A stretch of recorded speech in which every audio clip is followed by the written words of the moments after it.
First, a local photographer has spent years documenting his neighborhood. Over time, he's taken more than 300 portraits. Jenica Villamore spoke with the man, and she shows us what makes his community special. Most of the photos were taken right here on Lombard, the main street that runs through the city. It was 2011 when Bobby Abrahamson set out to capture the heart of St. John's. St. John's has this unique quality of being kind of like its own separate little village. It's changing rapidly, just like most places.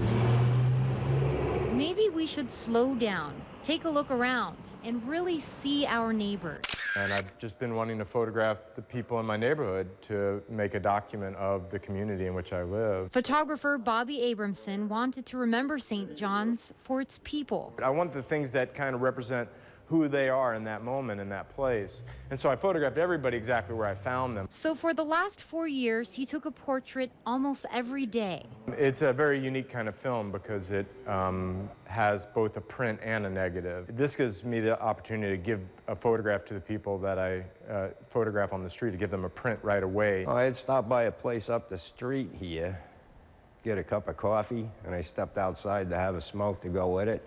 And this guy comes bopping along, and he wants to know if he can take my photo with it. Charles Finger, known as Charlie around town, They were taken separate locations, separate times. hung on to his picture. It's hanging on a wall next to my wife, because he got one of her as well. A memory of his wife who recently lost her battle with cancer. And whatever was happening in the community, Ree was there. These photos remind him of back home in New York. You've got a village with a main street that runs through it, and a neighborhood that has streets that are platted a lot like this neighborhood. This is the end of what St. John's was.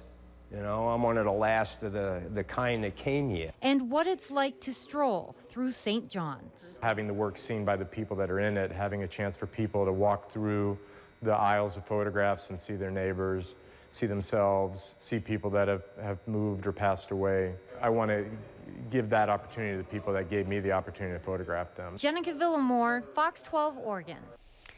Bobby published his book of portraits, and it's now in the Portland Art Museum, and it's also sold on Amazon.com. He's also inviting you to see the photos in a gallery on the corner of Lombard Street and Charleston Avenue. The free exhibit runs through the end of the month. For more information, we have a link on our website, kptv.com/moregdo.